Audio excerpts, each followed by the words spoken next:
Welcome to the Tall Poppies podcast. To find out more about our guests or the content of the program, including information about the musical excerpts, visit our website at tall-poppies.com.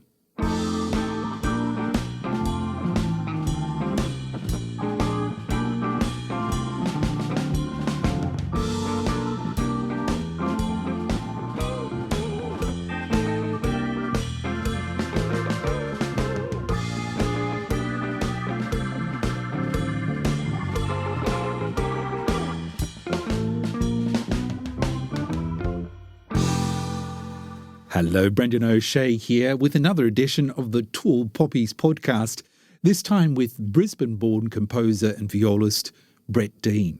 I think the most important thing in not only this piece but all of the work I do is that it comes from the role of me as performer. The playing aspect is very profound and very important. I can't really imagine doing one without the other.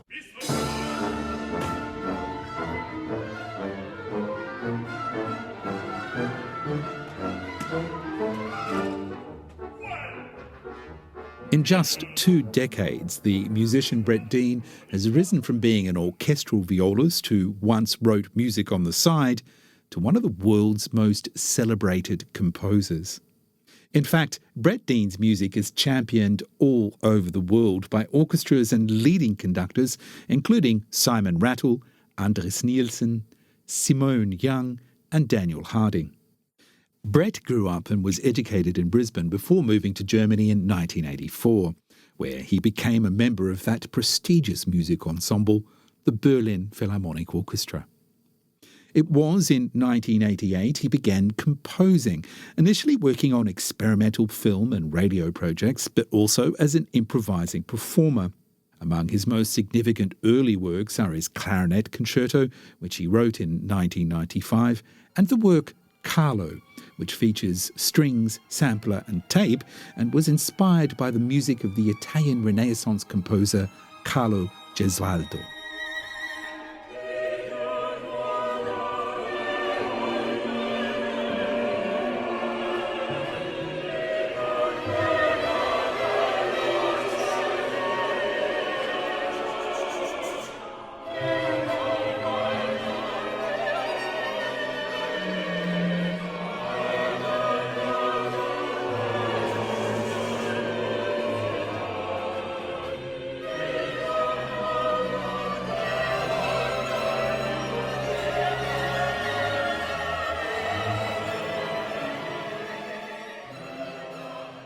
Brett remained with the Berlin Philharmonic Orchestra for 15 years, but returned to Australia in the year 2000 to concentrate on his growing compositional activities. He was also artistic director of the Australian National Academy of Music in Melbourne until 2010. Needless to say, Brett's accolades are numerous. In 2009, he won the Grawemeyer Award for Music Composition for his violin concerto, which is called The Lost Art of Letter Writing, and that work was premiered by none other than that great German violinist Frank Peter Zimmermann.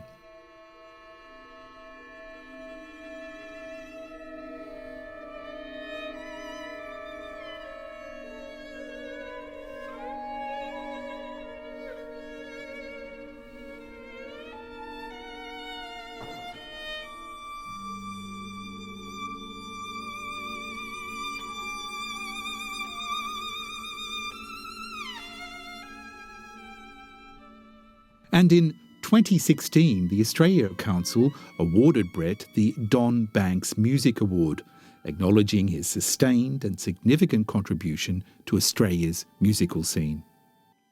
Brett's first opera was called Bliss, based on a book of the same name by the Australian writer Peter Carey. That was premiered in 2010 by Opera Australia.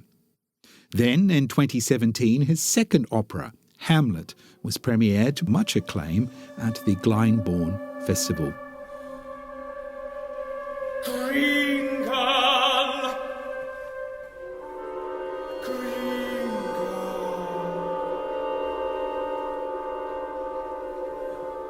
This is the very ecstasy of love.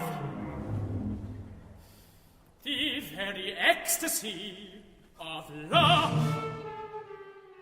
This other aspect of the language, and it's kind of Entfremdung, it's strangeness to our ears nowadays, and yet its familiarity, because we know, particularly in the case of Hamlet, it's the one with the most famous quotes, etc. It just seemed a wonderful and serendipitous mix for me to just sort of take off with it. And so there were days here in this very studio that I've felt, and it sounds a bit like a cliche, but I felt there were times where I felt it was writing itself because of the rhythm and the language and the colour and the shape of the language itself, the words themselves.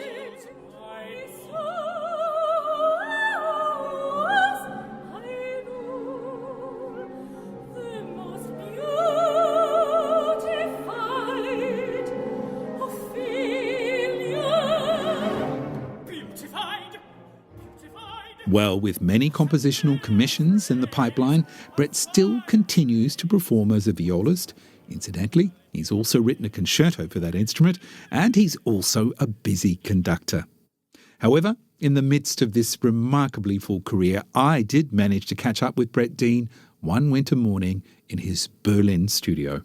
Brett Dean, first of all, thank you very much for coming on the podcast. Yeah, my pleasure.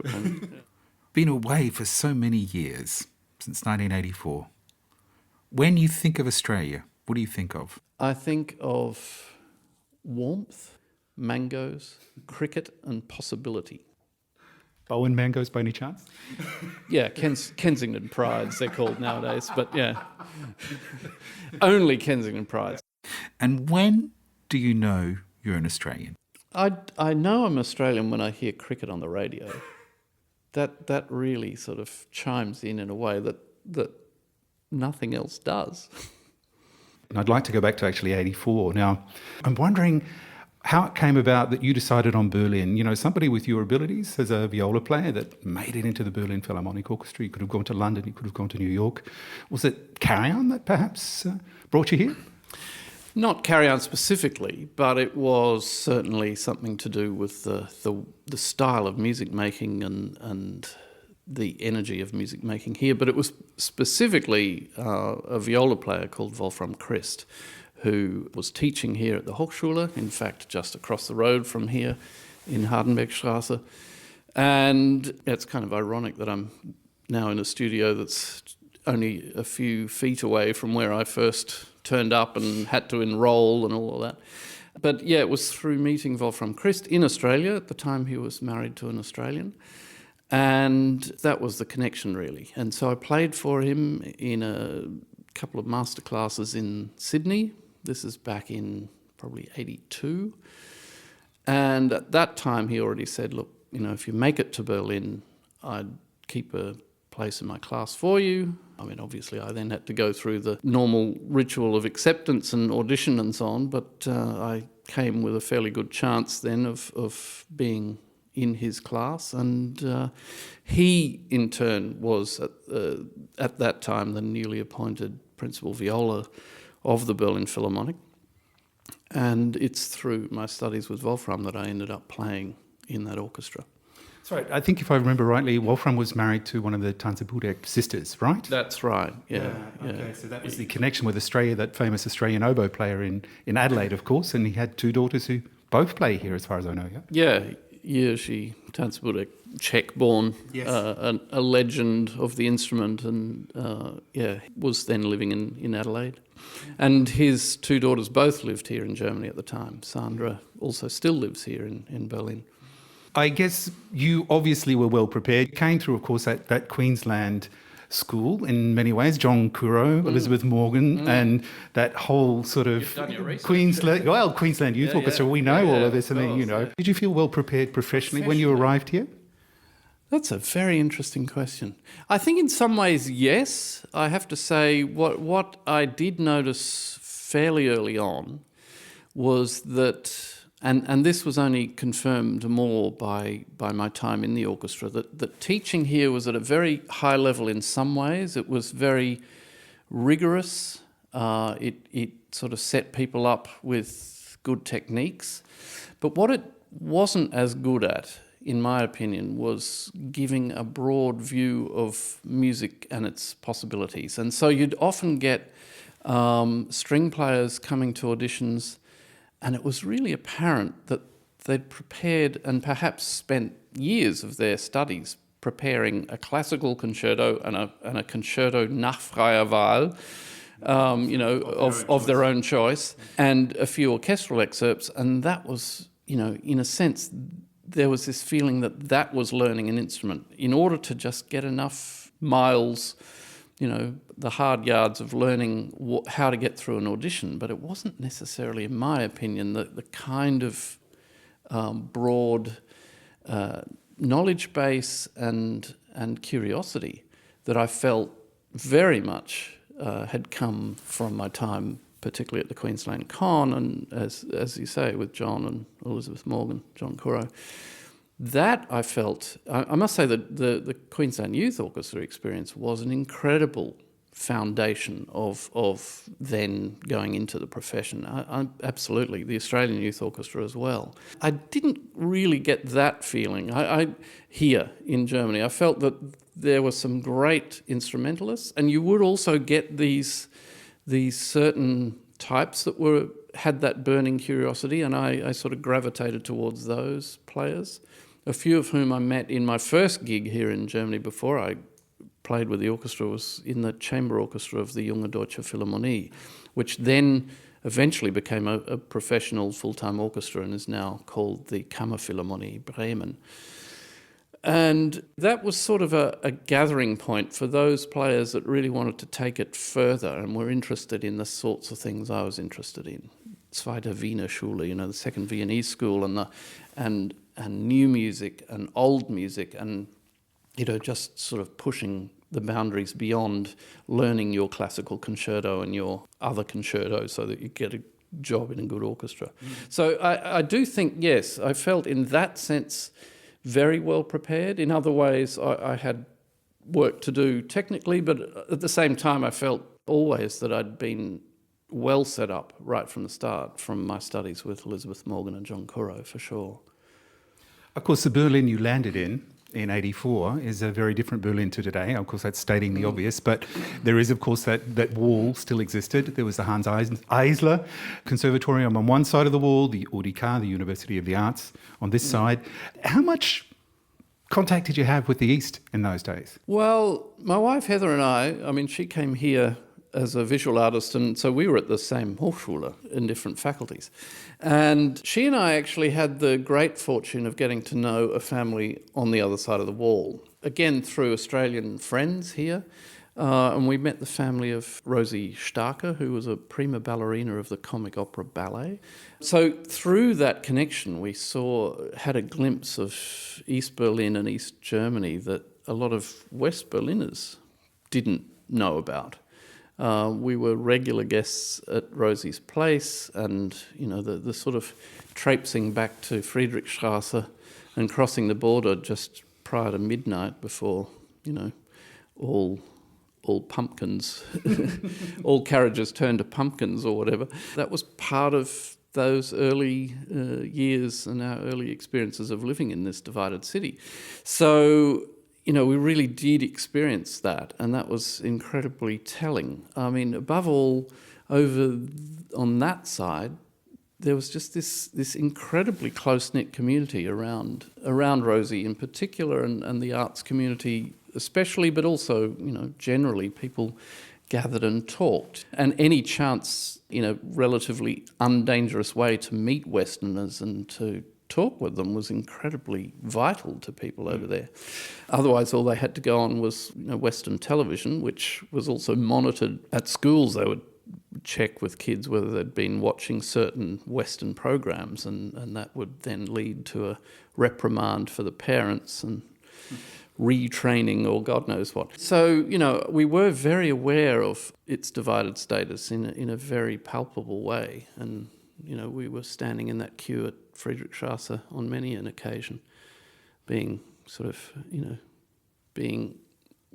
checked out by these young, often pimply Volkspolizisten and so on.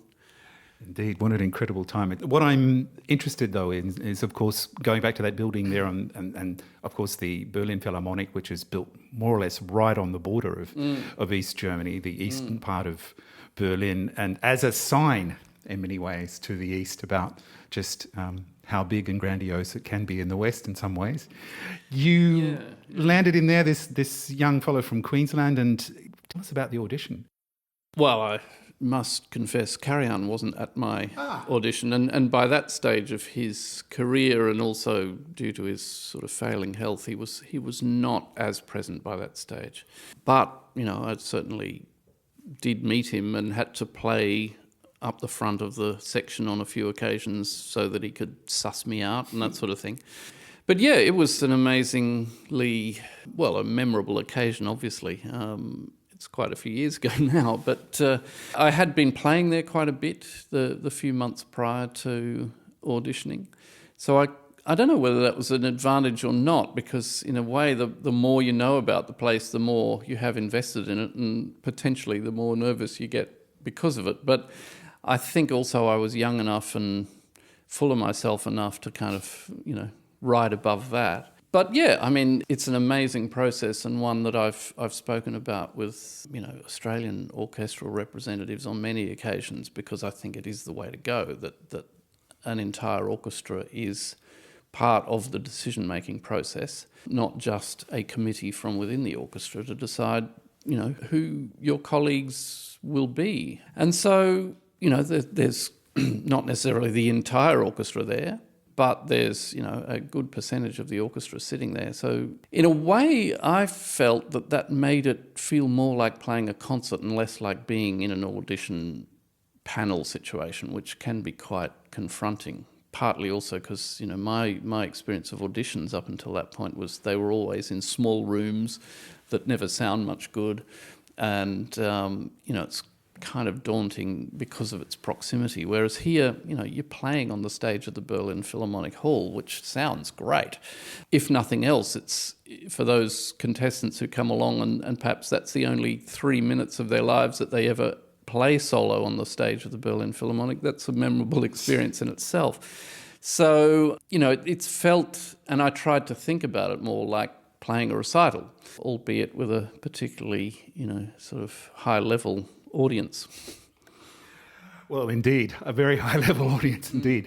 Let's move along there. Of course, the years in the 90s with Carry-On, and then Abado, who in an interview with me in the past you've told me was very important period of time for you also in that orchestra.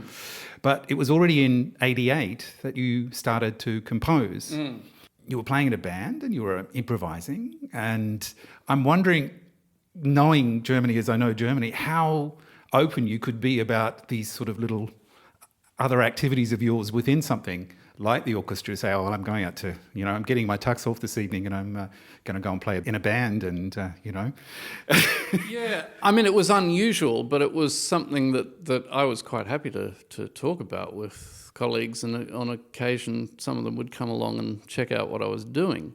And I think probably, if anything, there was a bit of envy there, certainly on the part of some of the younger colleagues, that, you know, friends of mine, and a sense of, oh, I wouldn't mind trying a bit of that. And sure enough, there are quite a few players in the orchestra nowadays, and perhaps even secretively back then, that you know, would try their hand at different genres, or, you know, closet composers who hadn't yet outed themselves. It was, for me, a really important, you know, sort of vent in a way, because I was loving the experience of being there in some ways, and instrumentally and from, you know, that straight classical point of view, it was an amazing experience being there and learning from these great players sitting all around you.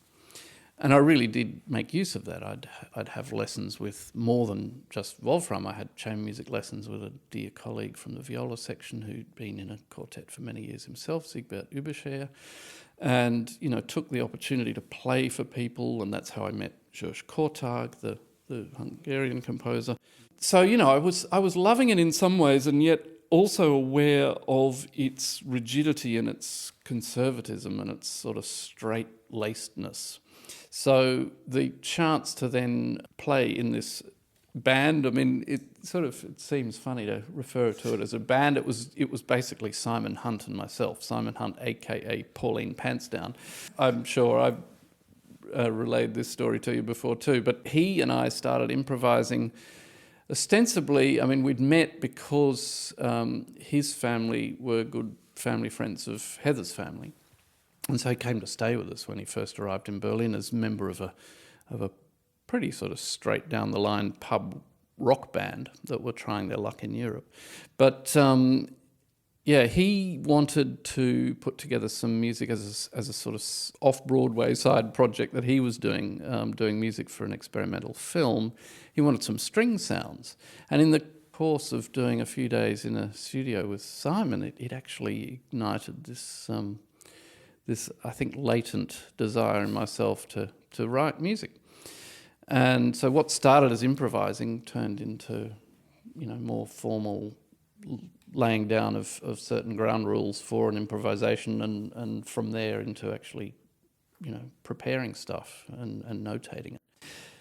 And, there was a great degree of curiosity and genuine interest, and as I say, a bit of envy, I think, on the part of some of my colleagues. And when this very first project, this film, was shown in very low-tech circumstances. I mean, it was an 8mm film on a pretty, sort of rough old projector in a small single-room cinema somewhere in Kreuzberg, and the music was played not, it wasn't synchronized. It was just the synchronization was simply pressing the buttons at the same time of the projector and the reel-to-reel machine. I mean, this was very rudimentary by today's high-tech garage band standards. It was pretty ordinary. But a few of my colleagues came along to see it, and they were incredibly encouraging. And it was only then a couple of years after that I started getting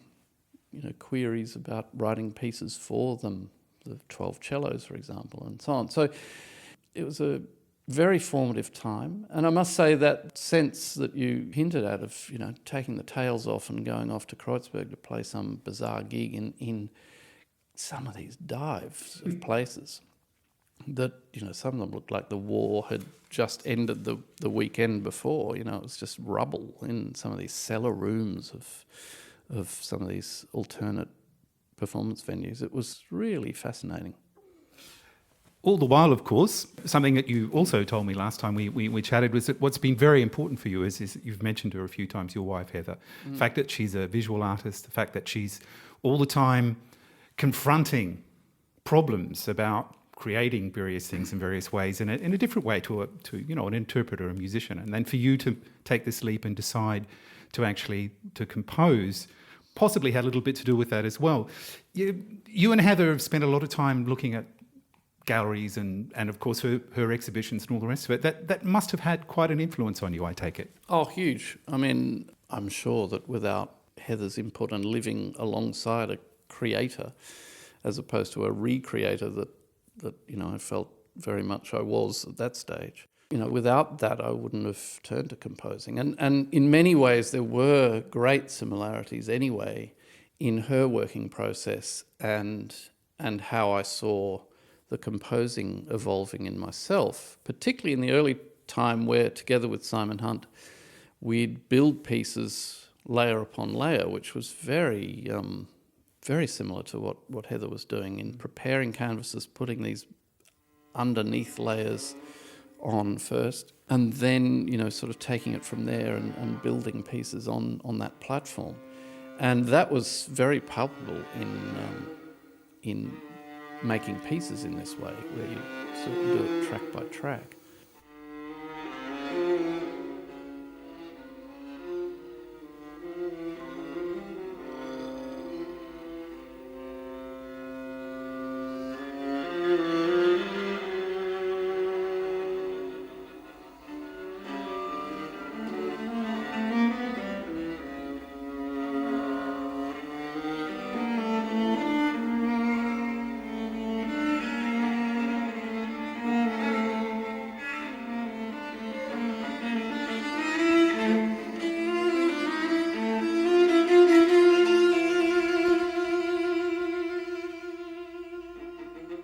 So, the piece I still refer to as my kind of opus one was a piece that I wrote for 5 violas and recorded each part myself in, again, pretty low-tech circumstances above a chemist somewhere in Newtown on one of our trips back to Australia, and Simon was operating the reel-to-reel tape machine. So, I mean, there was a very strong connection then to Heather's creativity, for sure. And, that's been part of our process ever since. And often it's, in more recent years, we've followed similar themes in that I've chosen things like Socrates and Hamlet and so on as a direct reaction to some of the themes that Heather's been working on in cycles of paintings.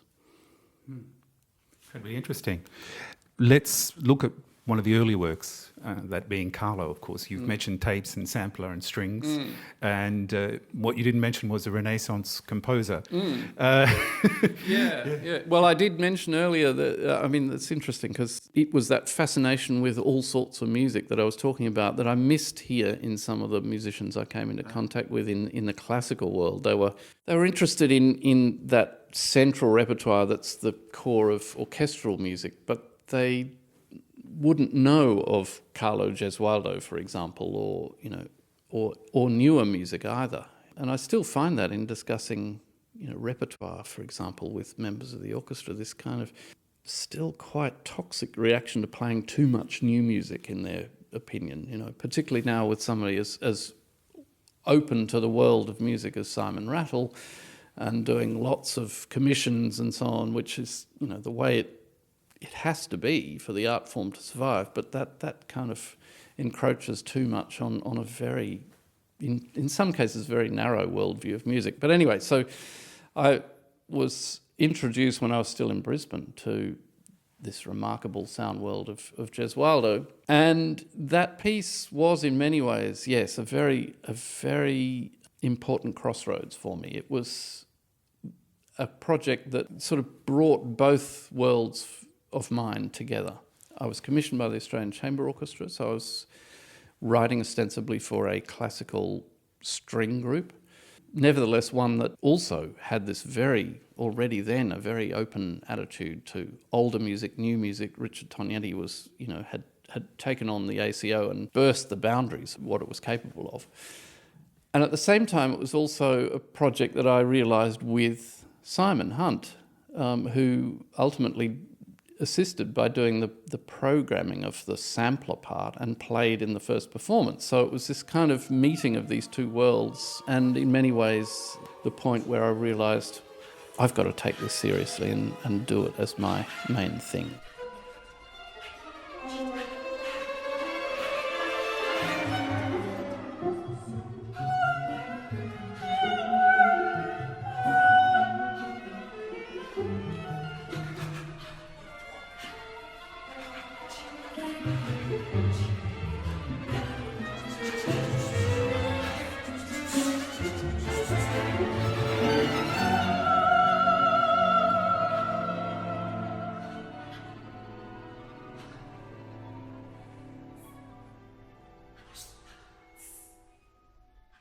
It was a really important project in all sorts of ways. It also took me back to Australia for the first time for a major sort of compositional project.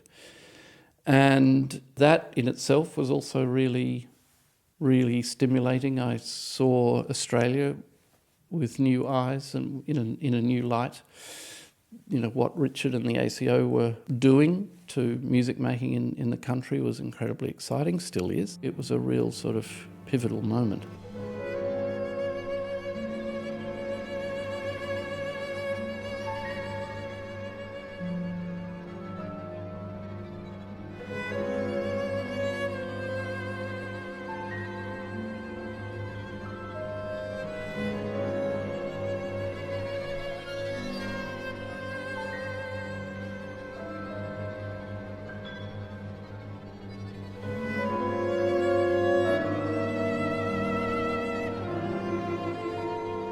Brett, if we look at the titles you've given many of your works, I see that they're often a reaction to the world around you.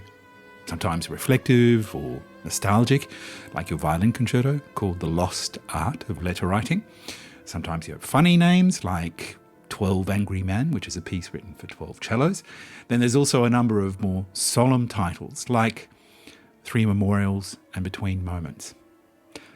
The last one, Between Moments, you dedicated to the wonderful cellist Cameron Redford, who died tragically in 2003. You and Cameron most likely went back a long way, both from Brisbane, both studied at the conservatorium there, and you both then went on to study in Germany. It must have been an incredibly difficult task to be faced with writing a memorial for a mate. Well, Cameron and I went through not only the conservatorium but also youth orchestra together. And I mean, such a delightful and funny man. And we'd played some chamber music together, not nearly as much then in retrospect as one would have liked, but then he also went through and had quite a long association with the ACO in various capacities, both as cellist and also in an administrative role in the orchestra. And he was just such a sunny and funny and delightful character and a great cellist. Had this sort of twinkle in his eye. I mean, I mentioned Kortag, and he was very influential on my compositional development in the early stages of when I was starting to take it more seriously. And one thing that I was aware very much of Kortag's music, even back then, which is now the best part of 30 years ago, was this awareness of, the frequency with which he'd write pieces in honour of people, often as memorial pieces for friends who had passed away. And I remember him telling me, the sort of leitmotif for him was jeder Mensch eine Blume. Every person is a flower and is special and so on.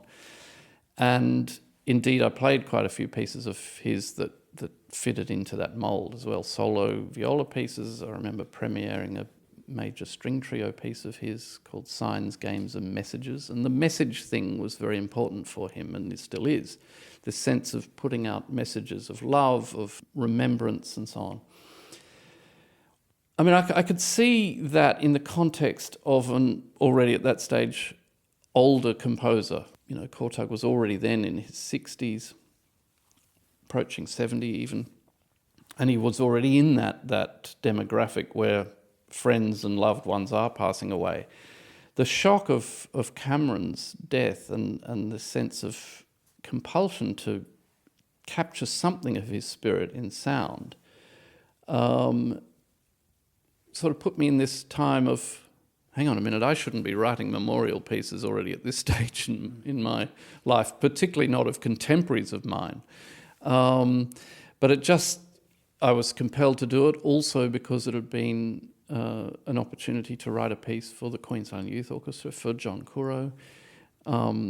Cameron had been the principal cellist in the QYO at the time that I'd been the principal violist. I mean, there were all these sort of connections, and it just seemed right to honour him in that way.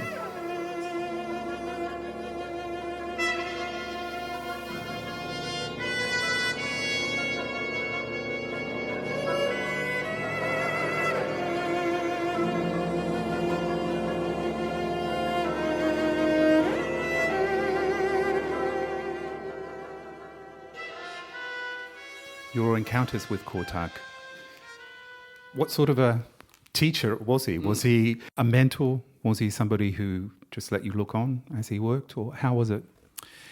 Definitely a mentor. I don't know that anybody has ever sort of looked on while he works. He's very private in that way, very wonderful and extraordinary teacher who opens up all sorts of philosophical thoughts and possibilities, but also very daunting. And for a non-string player, one of the most exacting teachers I've ever played for, because he had this uncanny knack of honing in on where weak links might be in one's own playing and one's own sort of interpretation both musically and technically, of pieces. I remember having a 3-hour lesson with him on Schubert's Arpeggione Sonata. We never got past the first movement. And in fact, by Cortagian standards, we did actually rather well to get through a sort of 12-minute first movement in a 3-hour session, because I've heard stories of barely getting past the first line in quartet sessions, for example. And he was full of remarkable insights about, as I say, about oneself and one's own approach to it, but about the music itself. He never, in his own words, never taught composition. And I know for a fact that that was his response when I asked him whether I could have composition lessons. But it dawned on me the more time I spent with him that every lesson was a composition lesson. You just had to sort of, recognise it as such. So ultimately then I did play some of his own pieces for him, including the aforementioned solo pieces, etc. And then also played my first solo viola piece, Intimate Decisions, for him. And that was also an experience that stayed with me, because he, for somebody who didn't, quote unquote, teach composition, he absolutely knew exactly what to say and how to put it, and where I needed to sort of think harder about the decisions I'd made and so on. At the same time, he was incredibly encouraging. And this was still early days for me as a composer, and he was the first, no, that's not quite true, he was the second full-time composer that I'd encountered at that stage with whom I'd had the courage to discuss my own music. Who was the first? The first was Mark Anthony Turnage, whom we met through Simon Rattle and so on. And so he was the first person that said to me, "Kiddo, you've got to take this seriously," which was already kind of, oh, really? Okay, I'd like to, but I probably felt I needed that encouragement. Just as I'd needed Simon Hunt in the first place to say, why don't you write a piece next time, rather than, as it had been up until then in our duo, our band, Simon had sort of put forward, the basis of a piece, and we kind of improvised around that. But it was Simon saying, next time we get together in Sydney, because he'd moved back to Australia by then, you come with the basis of a piece, which was the basis of that 5 viola piece that I mentioned. So the encouragement from Kortag that he was, not only taking this stuff that I was writing really seriously, but he was quite admiring of some of the choices I'd made too. That was incredibly important as well. So, it was very challenging, but also incredibly rewarding, the association with Kortag. This Hungarian school of music, and going off the track a little bit here, but there are all sorts of, look at Andras Schiff, for example, Vera Rocha, that wonderful vocal teacher in London. Kortag, you've mentioned as well. They were trained in a certain way. They've come through a school that's incredibly admirable, isn't it? Yeah, and I think you see that across those old European Eastern Bloc countries. Look at Magdalena Kozhina as well, and that vocal school from ex-Czechoslovakia.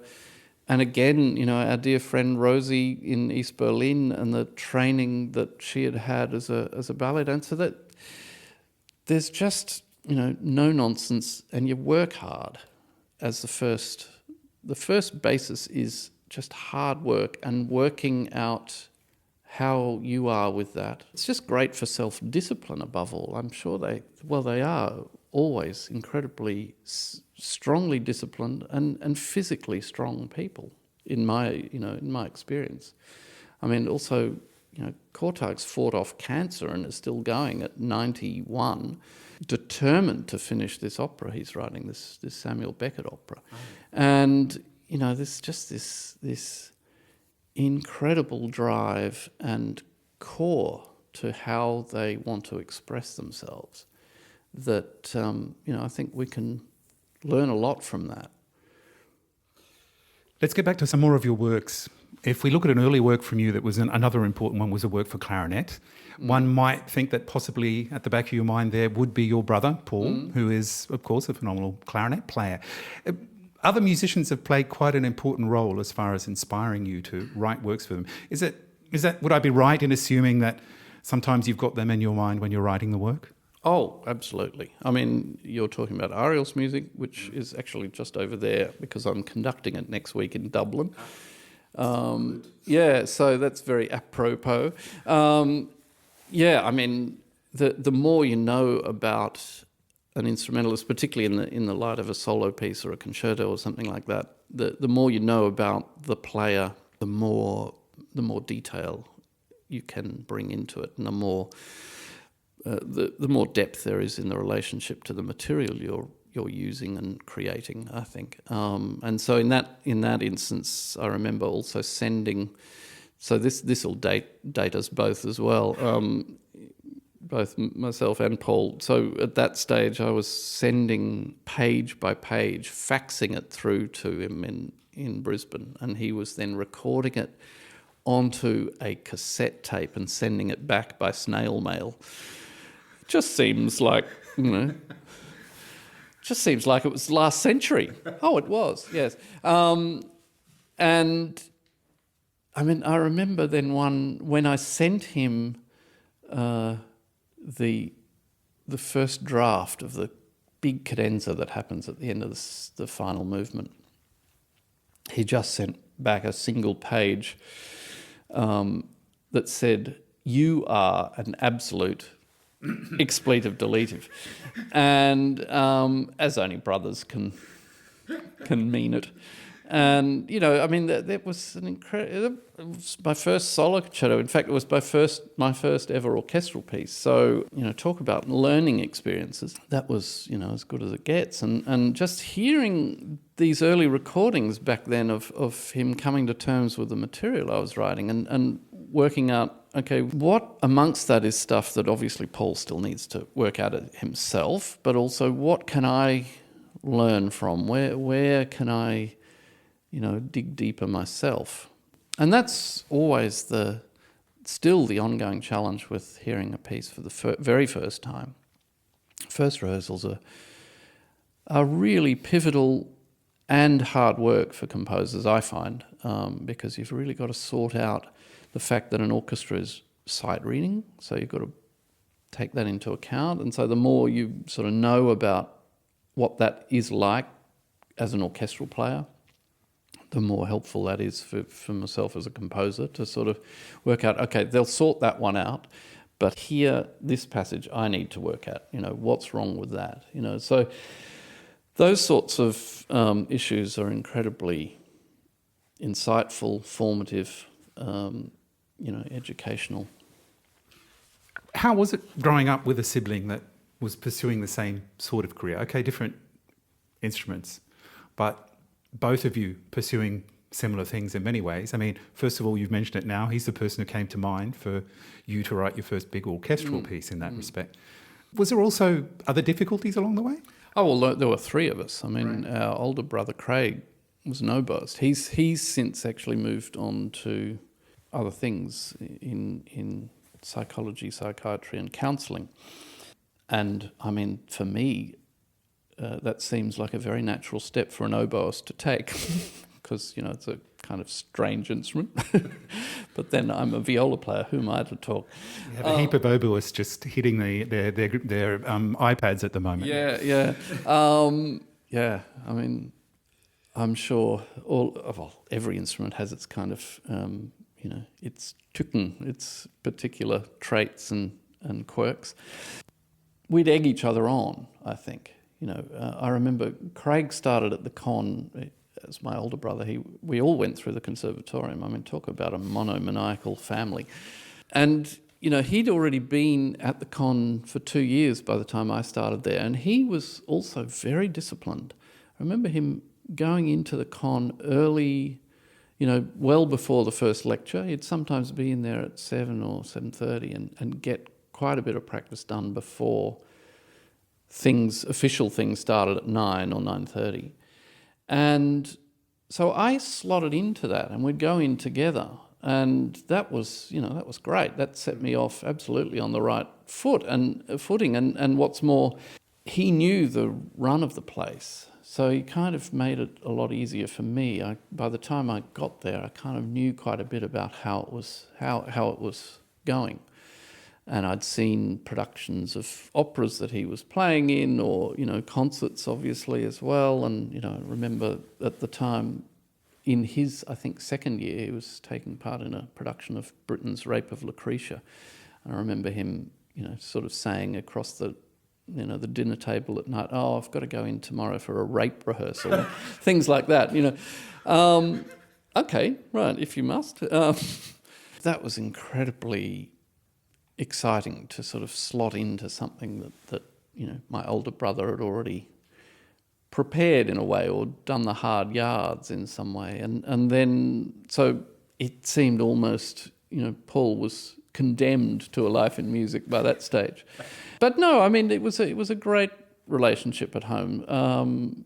There was, I think, really a sense of encouragement also coming from our parents, who were stalwarts of the Queensland Youth Orchestra, and were there every weekend cleaning the building and making sandwiches and serving the tea and helping with administrative tasks and photocopying, and they were Mr. and Mrs. QIO for quite a few years there. So, I mean, it was just this kind of hive of activity, like a family industry. I mean, there was this sense of a family really working together in music, in various capacities. My dad worked in a power station as a control room operator, but he was just as much part of the larger musical process. And Mum too had trained as a musician, but hadn't had the opportunity to pursue that, but was a gifted singer and pianist, and so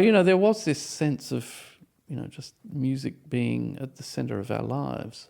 And Dad had always had this amazing collection of records, and it was just music in the house. It was sort of in the water.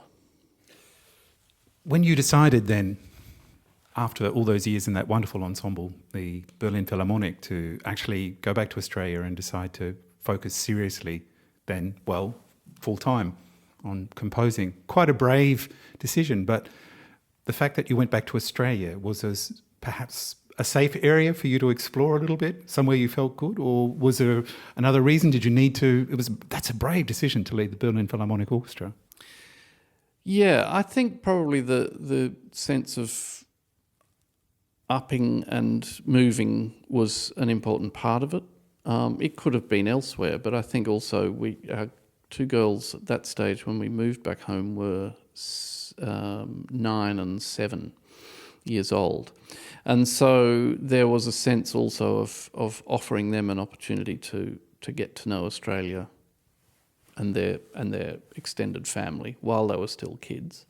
There'd been also the experiences like with the ACO that I mentioned, that I felt also Australia was quite a different place musically and culturally at that stage than the one that I'd left, albeit 16 years before that. So it had gone through quite a maturation process in many ways, as I saw it. And then, we moved not only then back to Australia, but from Berlin to Noosa, this basically small country town, but with a kind of sophisticated side to it, and this breathtaking natural beauty, of course. So that was also a big part of that somehow. There was this complete sort of reshuffling of the pack, and see what that came up with. And indeed, it was an inspiring place to work for that first period, although we then felt after only a few years that actually we were city people, and that's what led to the move to Melbourne. But yeah, there were pieces that I wrote in that time that are a direct reflection and response to moving back to Australia in the first instance, but also living in a place like Noosa. Tell me about one of those pieces. Well, primarily and central to that is a piece called Pastoral Symphony that was premiered then in Paris by Ensemble Moderne, and was very much a response not only to the reawakening of being in the natural world, and in a way that my first experience, I mean, we knew Noosa well as a holiday destination, but living there, of course, was a different thing. And on a daily basis, walking through that national park and having koalas come through the property and hearing the bird life. But also, I have to say, then within those few years, being aware of the pressures on an ecosystem and a community like that, the pressure to build that new shortcut road that'll cut 5 minutes off your journey through the Sunshine Coast, and this sense of we've got to turn this into a city, and the constant standoff with the thankfully still fairly robust environmental protection groups that were there and so on. It was profoundly saddening then to drive past what was a pristine bit of bushland one week and had been absolutely bulldozed the next. And so, Pastoral Symphony was a response to that.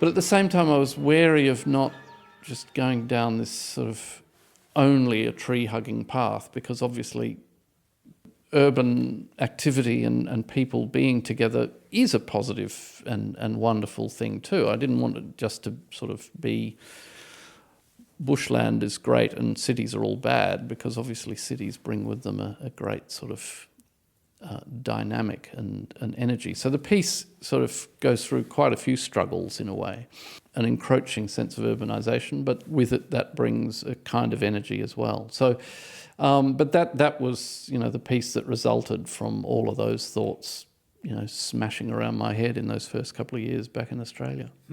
Indeed. You, of course, started out as a performer, and I remember very clearly the last time we met, you told me that one of the things that you did with your compositions was you sat down and you played through the viola part.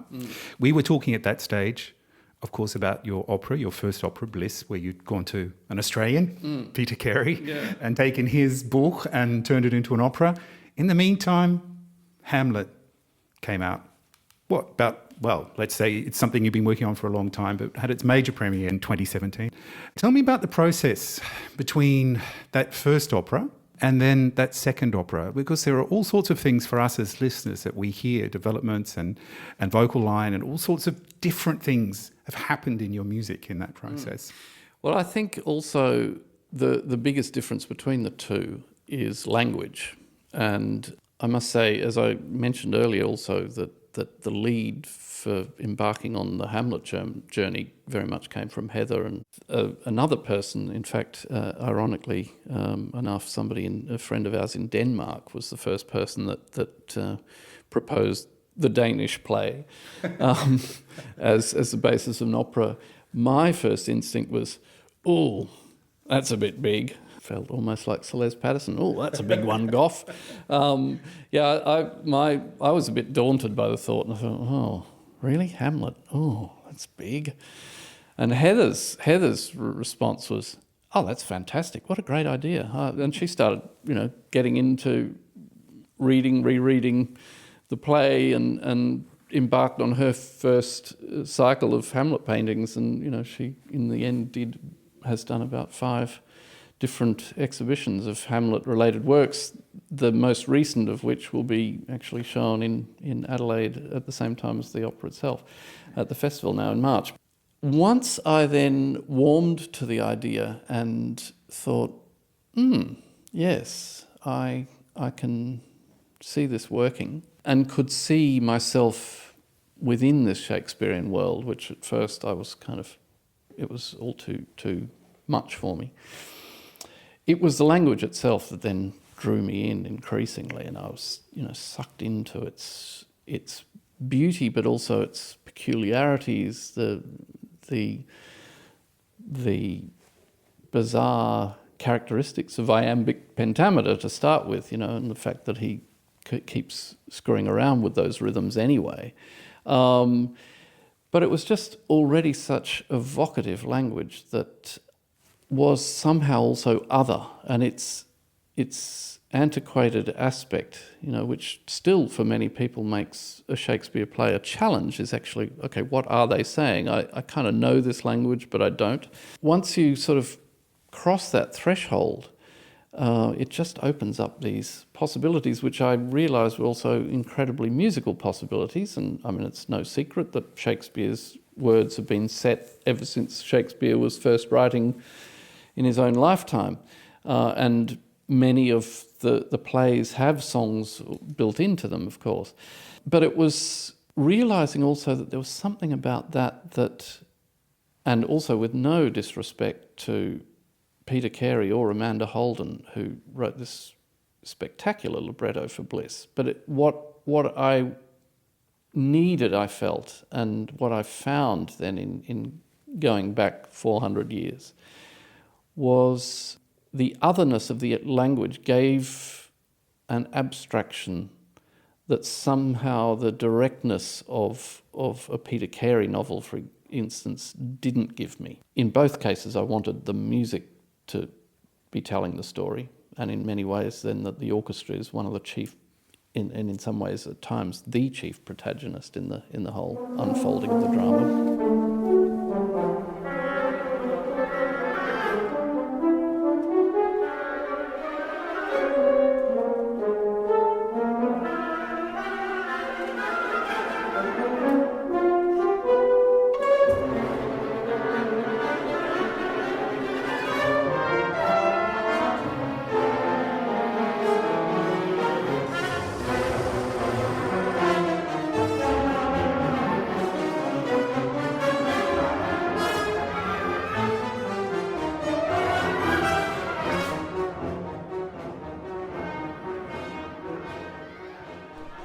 This other aspect of the language, and it's kind of Entfremdung, it's strangeness to our ears nowadays, and yet its familiarity, because we know, particularly in the case of Hamlet, it's the one with the most famous quotes, etc. It just seemed a wonderful and serendipitous mix for me to just sort of take off with it. And so there were days here in this very studio that, I've felt, and it sounds a bit like a cliche, but I felt there were times where I felt it was writing itself because of the rhythm and the language and the colour and the shape of the language itself, the words themselves. And so, I mean, that for me is the biggest difference between the two. And I'm too close to the process to know how different they sound from one another. I'm aware, I think it's quite apparent that they're written by the same composer. But I do think, yes, that I couldn't have written the second one without the experience of the first, and I hope that might mean there might be a third and a fourth opera as well, because it is a genre that fascinates me endlessly. He is dead and gone. Lady, he is dead and gone. At his head, a grass green turf. At his heels, a stone.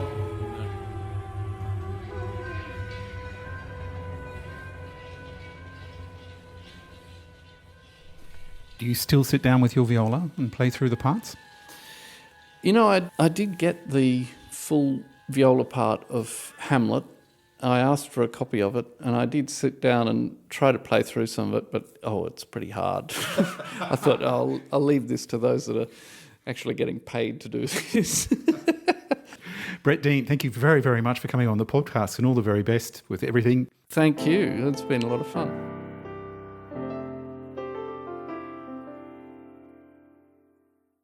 Violist, composer and conductor Brett Dean there. Don't forget, if you'd like to find out more about the Tall Poppies series, do drop by our website. You'll find it at tall-poppies.com. Or send us an email. The address is easy, info@tall-poppies.com. Sound engineer Thanos Karakantas helped put together this episode, which was produced in Berlin and made possible through the support of the Australian Embassy in Germany.